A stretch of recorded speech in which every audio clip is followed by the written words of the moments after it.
seguramente han visto el tema de esta conferencia, es la doctrina de las Escrituras.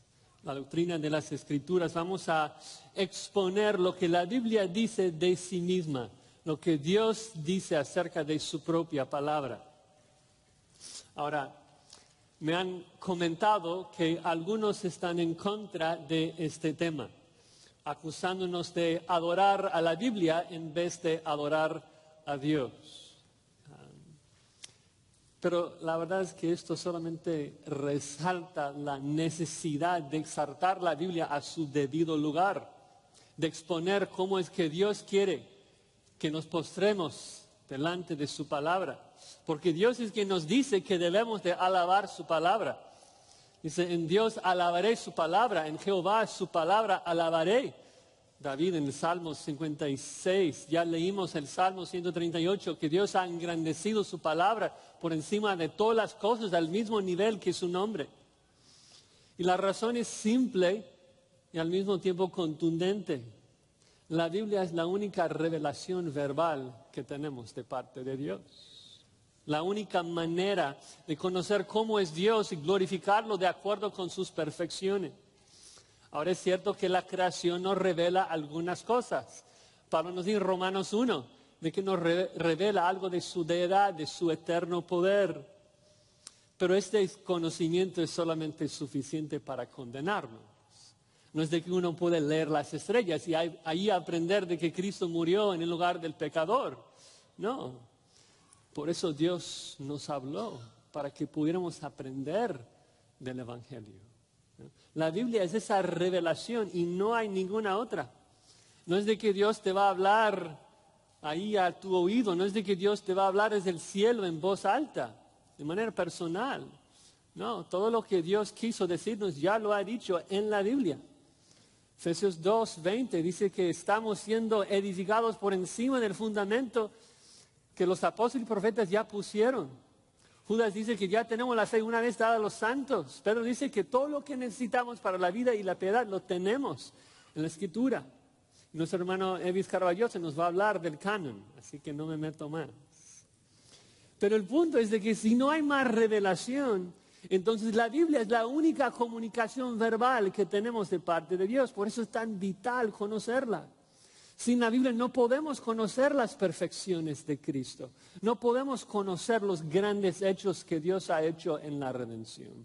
Y es por eso que estimamos tanto a la Biblia. Porque en ella escuchamos la voz de nuestro pastor. En ella vemos las perfecciones de nuestro Dios, ¿no? En ella Dios nos habla. Entonces, obviamente no nos postramos delante de un libro físico.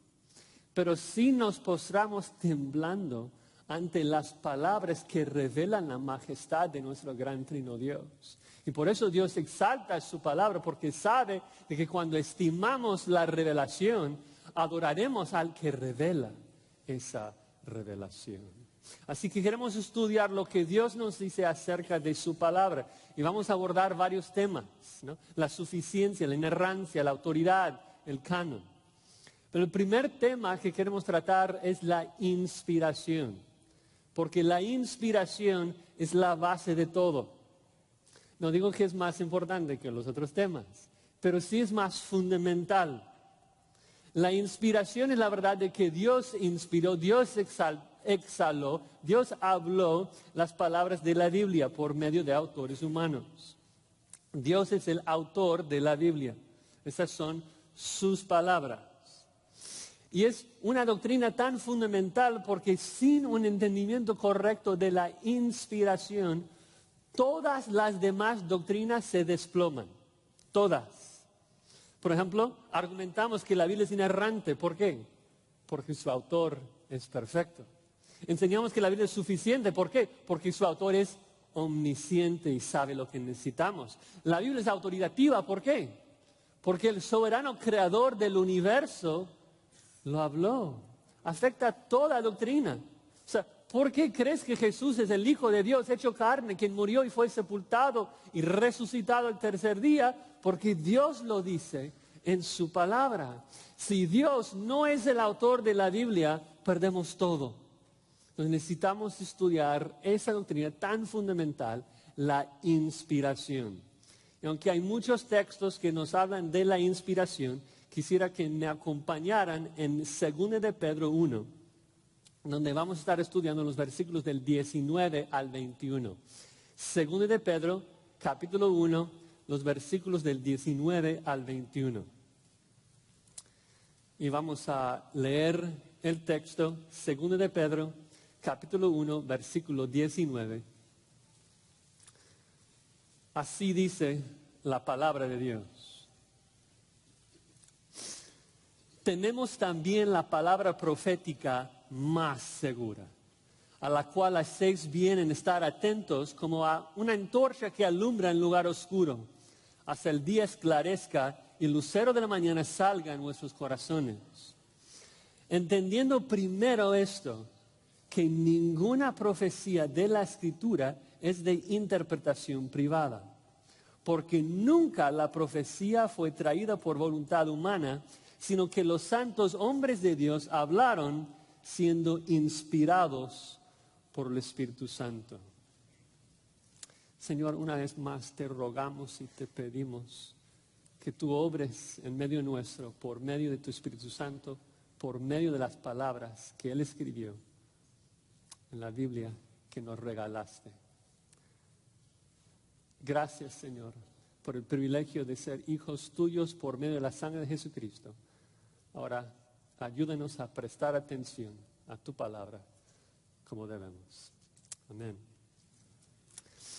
En esta porción de la Escritura, 2 Pedro 1, 19 al 21, vamos a ver dos razones de por qué debemos de prestar atención a la palabra. Dos razones por las que debes prestar atención a la palabra. Primero, porque es segura, y segundo, porque es divina. Es segura y es divina. Veamos el primer punto, allí en el versículo 19. Debes prestar atención a la palabra porque es segura, la palabra más segura. Pero dice, tenemos también la palabra profética más segura. La palabra profética simplemente se refiere a la Escritura. Sabemos esto porque en primer lugar es lo que profecía significa. Profecía es cuando alguien comunica directamente las palabras de Dios. Entonces, por definición, la Biblia es la palabra profética. Pero también en el contexto, Pedro explica en el versículo 20, sustituyendo la palabra profética por profecía de la Escritura, para hacernos entender de que la palabra profética se refiere a las Escrituras, la Biblia. Entonces Pedro afirma acá de que la Biblia es la palabra más segura. Dices, ok, más segura. ¿A qué se refiere esto? ¿Más segura que qué? Y es que necesitamos un poco de contexto, ¿no? Como siempre, cuando estudiamos la Biblia, necesitamos fijarnos en el contexto, en cómo va el argumento. En 2 de Pedro, Pedro está al final de su vida. En el 1:14 dice que Cristo le reveló que en muy poco tiempo, en breve, tiene que abandonar su cuerpo, tiene que morir. Y Pedro escribe esta carta porque está preocupado, pero no preocupado por sí mismo. Está preocupado que después de su partida sus oyentes iban a ser seducidos por los falsos maestros y apartarse de la sana doctrina. Eso lo dice varias veces en los capítulos 2 y 3. La mayoría de esta carta tiene que ver con los falsos maestros, pero los llama perros, los llama cerdos. Dicen que la meta de los falsos maestros es de introducir encubiertamente herejías destructoras. Por eso las palabras tan severas, porque Pedro sabe de que estos falsos buscan matar, buscan destruir. Y la preocupación de Pedro es entonces, ¿cómo puedo proteger a la iglesia de esas herejías? La respuesta, con la verdad de la Escritura, con el conocimiento de la verdad. Es el conocimiento de la verdad que nos protege del error. Al final de la carta, en el 3:17, Pedro dice que nos guardamos del error al crecer en el conocimiento de nuestro Señor y Salvador Jesucristo. La famosa ilustración de cómo identificar billetes falsificados nos ayuda. ¿no? De que no puedes conocer a todos los falsos, pero si sabes muy bien cómo se ve, cómo se siente el billete verdadero, podrás discernir cualquier distorsión, ¿no? Entonces, el punto es de que necesitaban tener un amplio conocimiento de Dios. ¿Y dónde se encuentra esto? En la palabra profética, en la Biblia. Porque la primera cosa que el falso maestro hace es minimizar la importancia de este libro. La primera cosa. Porque el falso no quiere que sus oyentes conozcan la verdad.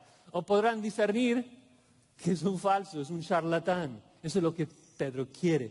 Que la gente pueda discernir entre los falsos y los verdaderos. Ahora, brincando a 1:16, porque nuestro hermano Sugel va a predicar de los versículos 3 al 15.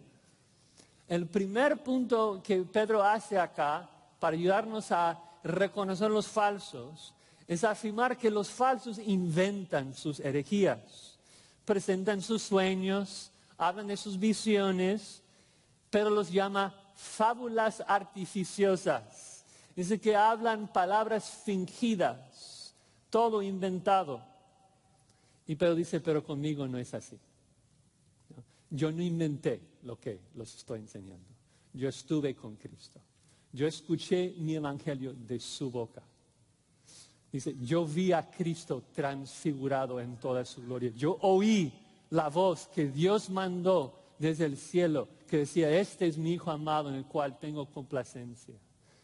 Y esta experiencia de Pedro confirma de que nos está diciendo la verdad. No inventó nada, es un testigo ocular de las cosas que enseña. Es un punto muy importante, en particular para el primer siglo, ser un testigo ocular. Juan afirma lo mismo en 1 de Juan, recuerdan, dice, yo les estoy enseñando lo que oí, lo que vi, lo que palpé con mis propias manos. Porque esa experiencia provee credibilidad, nos asegura que su doctrina, su enseñanza no es un invento.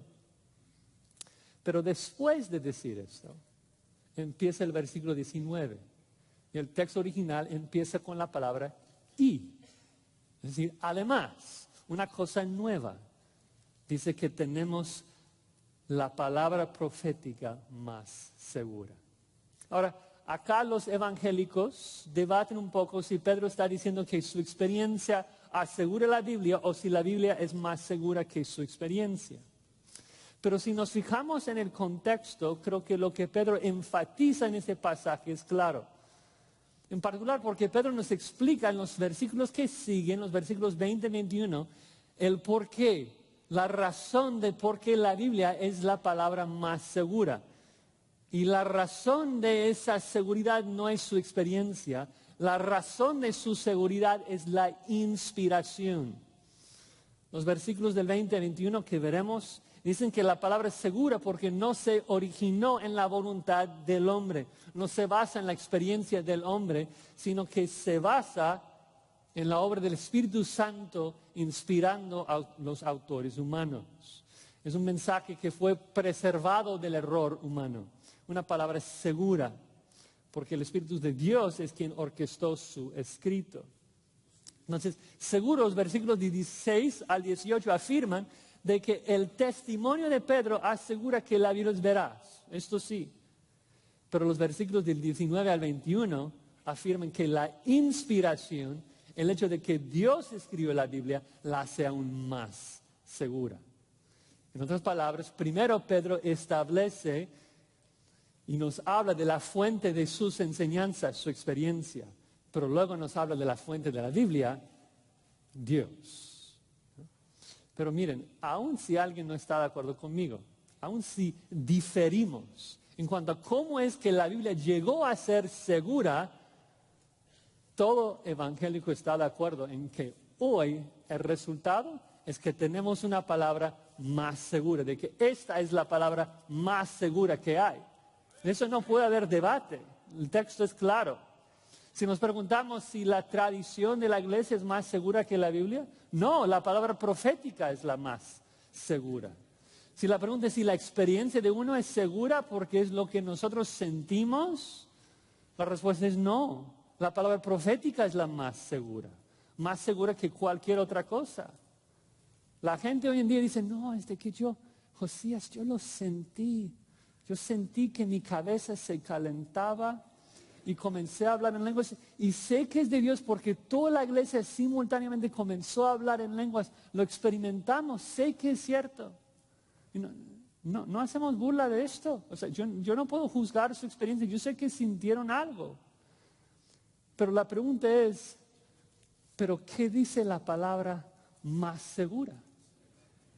La palabra más segura que tu experiencia. Porque la Biblia condena la práctica de que haya múltiples personas hablando simultáneamente en lenguas. 1 Corintios 14, 27. Entonces sabemos de que eso no puede provenir de Dios. Entonces debemos dejar de confiar en nuestra experiencia como si fuese una palabra segura. No la es. La única palabra segura es la palabra profética. No puede haber palabra más segura porque es la única palabra que carece del error humano. Segura es una palabra tomada del mundo comercial. El diccionario dice que se refiere a lo que está legalmente garantizado. La idea es de un documento firmado delante del notario público, que puedes estar 100% seguro de su contenido. Es decir, que la palabra de los que tienen visiones y sueños, las palabras de los que dicen Dios me dijo, la verdad es que quién sabe de dónde viene esto, quién sabe a dónde te va a guiar esto. Es una palabra inestable, es una palabra insegura. La Biblia es la única palabra segura porque su autor es Dios, el único digno de nuestra confianza. Entonces Pedro toma esto de que la Biblia es la palabra más segura y nos exhorta. Si seguimos en el versículo 19, nos exhorta, nos dice de que si es la palabra más segura, entonces hacéis bien en estar atentos a la Biblia como una antorcha que alumbra en lugar oscuro, hasta que el día esclarezca y el lucero de mañana salga en vuestros corazones. Qué tan lindo. La idea es que andamos en un mundo de tinieblas, ¿no? Es noche, como Pablo también afirma en Romanos 13, y la Biblia es una lámpara. Es una antorcha que arroja luz sobre nuestro camino. Pedro obviamente está sacando esta ilustración del salmista que dijo, lámpara es a mis pies tu palabra. Pero en la ilustración de Pedro hay dos fuentes de luz. La lámpara y el lucero de la mañana, el sol. La Biblia no es el sol. La Biblia es la lámpara. Entonces, para entender la ilustración, tenemos que preguntarnos, bueno, la Biblia es la lámpara, ¿qué es el sol? Bueno, dice que Cristo es el sol. Él se va a levantar y el día despuntará. Cristo es el sol. Cuando Él salga, cuando Él regresa, el día esclarecerá, el día despuntará y todo será claro. Apocalipsis nos dice que en la eternidad no habrá un sol físico. ¿Por qué? Porque la gloria de Dios y el Cordero iluminará todo y transformará todo en ese momento hacia el corazón. En un abrir y cerrar los ojos, seremos semejantes a Él porque le veremos tal como Él es. Esa es nuestra esperanza, hermanos. Hoy es noche, pero el día viene. Cristo viene y va a arrojar luz sobre todo. Todo se va a ver claro y vamos a entender y conocer como somos conocidos. Un día increíble en que nuestra naturaleza pecaminosa será destruida totalmente y seremos transformados a todas las perfecciones de nuestro Cristo. Gente amable, gente paciente, gente justa. ¿Anhelamos ese día? Viene pronto. Ahora, ese día viene. El lucero pronto saldrá. Pero hasta ese bendito día, la Biblia es la única luz que tenemos en este mundo de oscuridad. La única luz. No es de que hay la luz de la Biblia y luego la lamparita de la psicología y la lamparita de la ciencia y la lamparita de otras fuentes de verdad. No, la Biblia es la única luz que tenemos. Dices, pero Josías, Cristo dice que nosotros somos la luz del mundo. Bueno, el contexto ahí es muy diferente. Cristo habla del evangelismo, pero aún así Si te fijas y piensas en lo que significa ser luz a tu vecino, te vas a dar cuenta de que no puedes ser luz a tu vecino sin la Escritura. Imposible.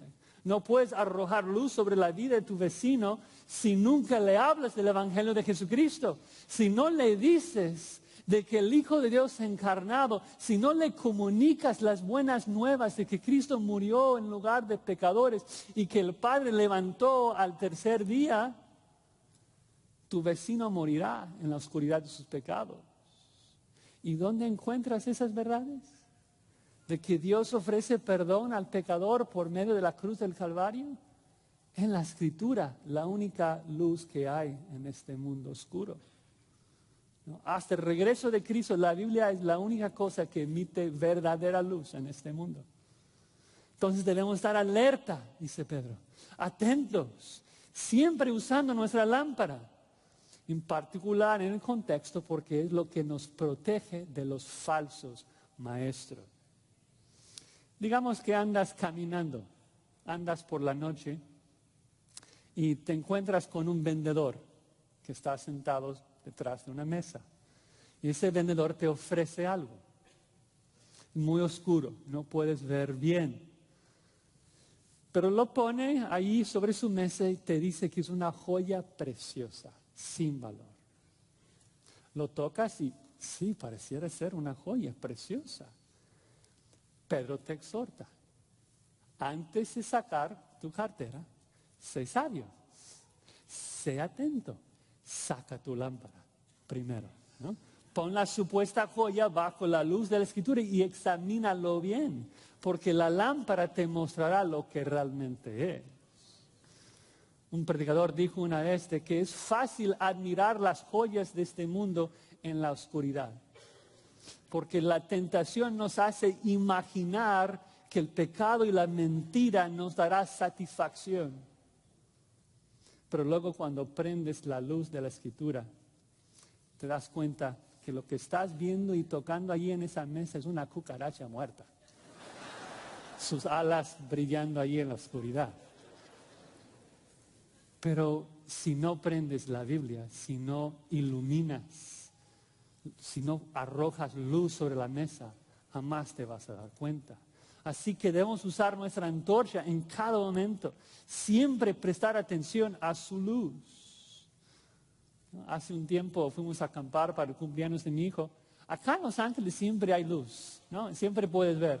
Y ahí no hubo luna, no hubo luz absoluta. Salgo de la carpa y, no veo nada. Tuve que regresar a la carpa para sacar la lámpara.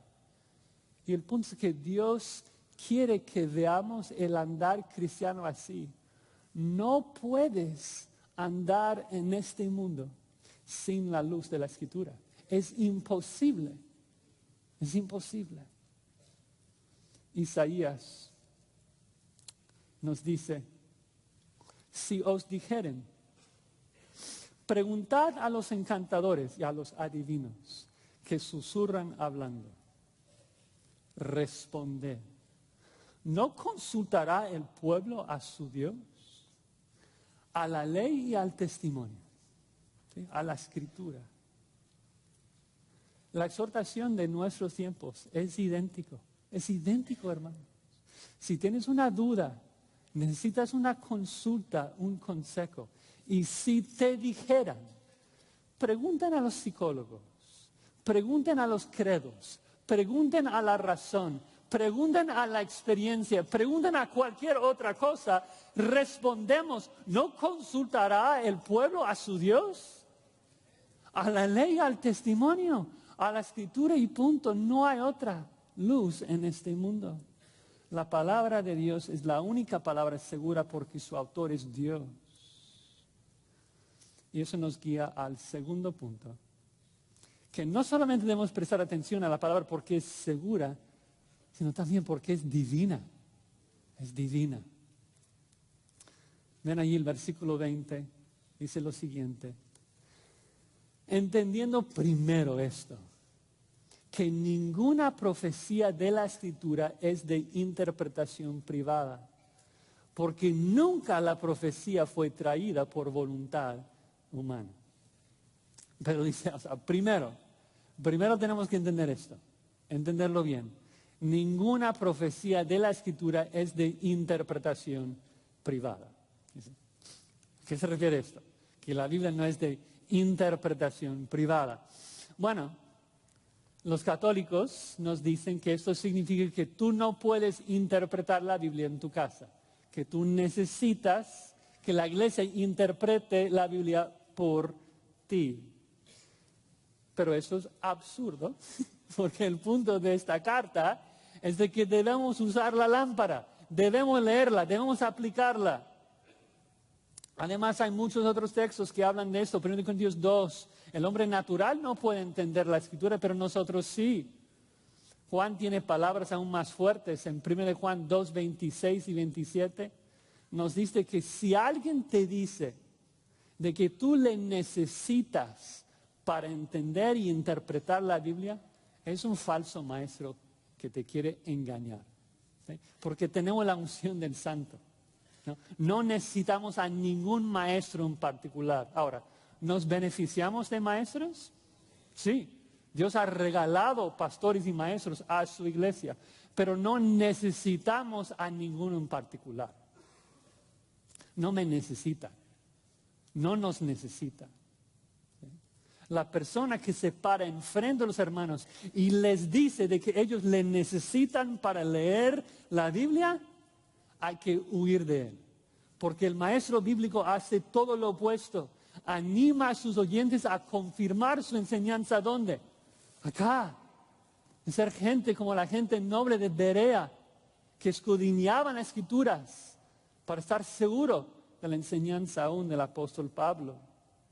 Entonces sí podemos, sí debemos interpretar la Biblia en nuestras casas. Entonces, ¿a qué se refiere?